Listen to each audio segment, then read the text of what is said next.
Assalamualaikum, I'm Sanagi and welcome to another video of book review. Today's book review is going to be a little different.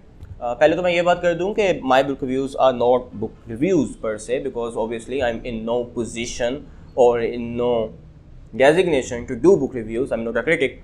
So what I do is discuss books. तो मैं book discussions करता हूँ but for the sake of the title, I guess I just say that it is a book review. So it's a discussion about the book, not the book review itself. आज की video is about romance. And it is pretty unusual for me because I don't read romantic books a lot. Anyhow, let's get to it. Today's book is It Ends With Us by Colleen Hoover.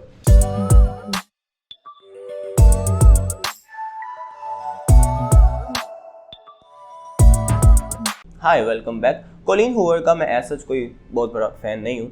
उसकी reason ये है कि personally मैं romance genre का इतना बड़ा fan नहीं हूँ, स्पेशली कंटेम्प्रेरी रोमांस का. And Colleen Hoover falls into that category. But जो ऑब्जेक्टिव रीजंस हैं मुझे नापसंद होने की वो ये हैं कि ऑलमोस्ट सब बुक्स के अंदर इसकी सेम सेटिंग, सिमिलर प्लॉट और सेम कंटेम्प्रेरी इश्यूज होते हैं. कुछ नया नहीं देखने को मिल रहा. आई एम नॉट टू जज. मैंने अभी तक 3 बुक्स पढ़ी हैं और तीनों बुक्स के अंदर there is a girl, there is a boy, they both like each other, there is some egoistic issue और अंदर कोई, and there is another guy. So तीनों बुक्स के अंदर अभी तक जो मुझे मिला है एक ट्राइंगल मिला है और सिमिलर सॉर्ट ऑफ स्ट्रगल्स मिली हैं, सिमिलर प्रॉब्लम्स मिली हैं और वेल रियलिटी से बहुत दूर कह लें कि स्टोरी मिली है. फॉर एग्जांपल ये इट एंड्स विद अस के अंदर there is a girl and the boy. लड़का जो है he is really hot, young, self esteem से भरा हुआ, न्यूरो सर्जन, खूबसूरत भी, एक्सरसाइज करने वाला भी. सो आई डोंट नो व्हाई एक फैन फिक्शन टाइप की वाइब्स आती हैं जैसे किसी टीनेज लड़की ने लिखा है. It just feels of the course for me obviously. But story मज़े की है और इस किताब से मैंने बहुत कुछ सीखा. Firstly about the relationship struggles. Secondly just because Colleen Hoover का राइटिंग स्टाइल ही मुझे पसंद. अब ओवरऑल प्लॉट को बुरा नहीं कह सकते because this book answers one really important question. And be का पाकिस्तानी साउथ एशियन कंट्री से बिलोंग करने की वजह से that was pretty important for me because यहाँ पे प्रॉब्लम ज़्यादा होता है. एंड द प्रॉब्लम इज़ कि हम अपनी सोसाइटी के अंदर बहुत ज़्यादा अब्यूजिव रिलेशनशिप्स देखते हैं. कुछ रिपोर्ट नहीं किए जाते, कुछ सामने नहीं आए जाते, कुछ वो जो मीम मशहूर है कि हंसते चेहरे आंदा मतलब नहीं होता कि इन्होंने दुख नहीं होता, वो वाली सूरत हाल है इधर. ऑब्वियसली अच्छे लोग भी हैं, अच्छे रिलेशनशिप्स भी हैं, लेकिन हमारा एक अच्छे कपल का जो स्टैंडर्ड है वो भी काफ़ी ज़्यादा डिस्ट्रॉय हो चुका है. दैट इज़ वाई कि हमारा रोटी कपड़ा और मकान पूरा होने के बाद वी से this couple is happy. Just like हमारा लिटरेसी रेट का स्टैंडर्ड डाउन है. हम सिर्फ जो अपना नाम पढ़ सकता है और लिख सकता है वही से कि ही इज़ पढ़ा लिखा, he is a literate person. उसी तरह हमारे हैप्पी कपल्स का स्टैंडर्ड भी काफ़ी ज़्यादा लो है. Let alone talking about abusive relationships. जो रिलेशनशिप्स ओपनली अब्यूजिव हैं वो भी कंटिन्यू रहते हैं. आई मीन फॉर श्योर सब नहीं या मोस्ट ऑफ द व्यूअर्स ने देखा होगा अपनी फैमिली के अंदर ही कोई ना कोई अब्यूजिव रिलेशनशिप तो होगा, लेकिन वो कभी एंड नहीं होता, सेपरेशन नहीं होती until one of them dies. And चलता रहता है. एंड वन वंडर्स कि क्यों है ऐसा कि चलता रहता है. Why don't they decide to get separated? Why? And this book answers that question vividly through mental approach, through mental development, and that was really intriguing and really important for me to get into the mindset of a female and then understand कि जब आपका male counterpart आपके ऊपर जुल्म करता है, even हाथ उठाता है, क्या फोर्सेस होती हैं, क्या इमोशंस होते हैं, क्या फीलिंग्स होती हैं जो आपको रोक देते हैं उस रिलेशनशिप को एंड करने से. That was amazing and I think this book answers that very well considering के वेस्टर्न बुक है और उनके लिए रिलेशनशिप को एंड करना बहुत ईजी होता है हमारी निस्बत. तो इस वजह से वो भी नहीं अगर कर पाते, वन कैन इमेजिन कि फिर हमारी क्या सूरत हाल है. दैट इज़ रियली इंटरेस्टिंग क्योंकि इसके अंदर ये बातें नहीं की गई कि लोग क्या कहेंगे, ये क्या होगा, जो हमारे कल्चर में बात की जाती हैं. लोग क्या कहें से हटकर लड़की की अपनी मेंटल डेवलपमेंट पे फोकस किया गया और उसके थ्रू बताया गया कि why she is unable to break that cycle of trauma. And that is amazing.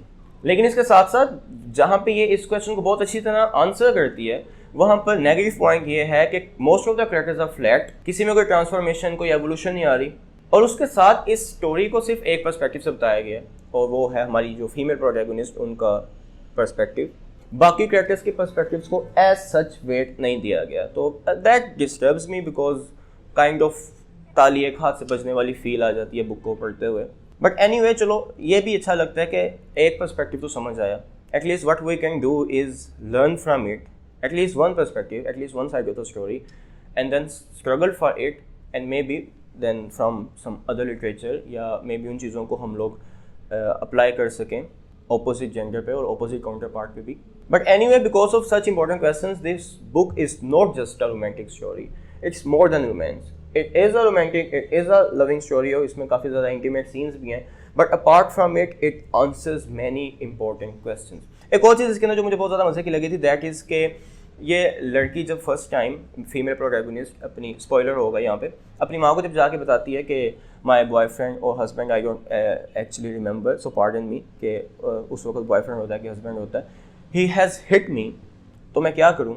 तो उसकी माँ उसको एक अपनी स्टोरी सुनाती है कि जब आपका हस्बैंड पहली दफ़ा आप पे जुल्म करता है, वो बेशक मोरली हो, बेशक ज़ुबान से हो, बेशक वो हाथ से हो, किसी भी तरह का हो, एंड वही अगेन कि एक पर्सपेक्टिव से है, तो यहाँ पे तो सिर्फ हस्बैंड की बात है, लेकिन ओवरऑल फीमेल भी जुल्म कर सकती है, मेल भी जुल्म कर सकते हैं, तरीका डिफरेंट होता है.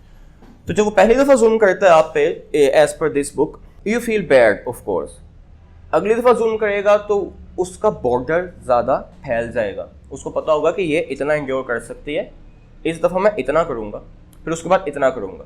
अब जो लड़की की इंड्योरेंस है वो अपना सर्कल एक्सपेंड करती जाएगी, उसका जो पेन का थ्रेशोल्ड है वो बड़ा होता जाएगा, and that is the most wrongful thing a woman can do to itself according to this book. अब इससे होता क्या है कि लेट्स से मैंने अपने फीमेल काउंटर पार्ट को एक दफ़ा डांट दी है, अगली दफ़ा लड़ाई हुई है तो मैंने थप्पड़ लगा दिए, उससे अगली दफ़ा लड़ाई हुई है तो मैंने धक्का दे के नीचे गिरा दिए.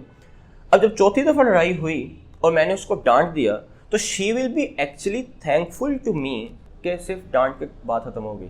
आई think this is the most brutal form of torture, कि शी इज़ बिकमिंग थैंकफुल. ये मैं उस पर एहसान करना शुरू हो गया हूँ कि लो जी, सिर्फ क्या मैंने सिर्फ डांटा ही तो है, इसमें कौन सी बड़ी बात है. दिस इज़ हाउ पेन का थ्रेशोल्ड एक्सपेंड होता है, और इसको जिस तरह से एक्सप्लेन किया गया इस बुक में, दैट वाज वेरी इंपॉर्टेंट. सो ये दो चीज़ें जो मैंने एक्सप्लेन की हैं, these were the most touching points या मोरल लेसन जो मुझे इससे मिले.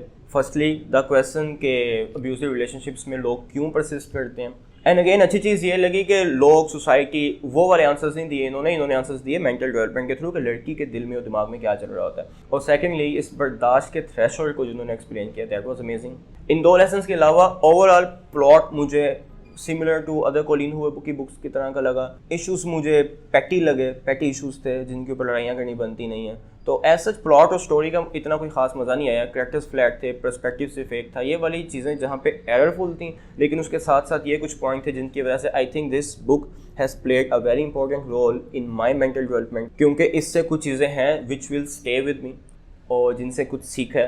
तो this book has some weight, if not literary weight, then it has a moral weight, and this goes without saying कि ये चीज़ बहुत ज़्यादा important होती है. I hope you have read this book, और अगर पढ़ी है तो I hope you have noticed कि इसके अंदर hard choices पे कितना ज़्यादा फोकस किया गया है, कि in your life you have to make some hard decisions sometimes अपने आप को ग्रो करने के लिए और अपनी खैर आफियत के लिए. If you have read this book then you will also have noticed कि unexplainable things को किस तरह एक्सप्लेन किया गया है, which is amazing. और अगर नहीं पढ़ी तो आई डू रिकमेंड इट, कि not for the sake of literary artwork but for the sake of studying mental development and humanity development. ज़रूर पढ़ें, ज़रूर स्टडी करें. And if you have any questions about this book please feel free to ask. Thank you so much for watching. Until next time, take care. अल्लाह हाफिज़.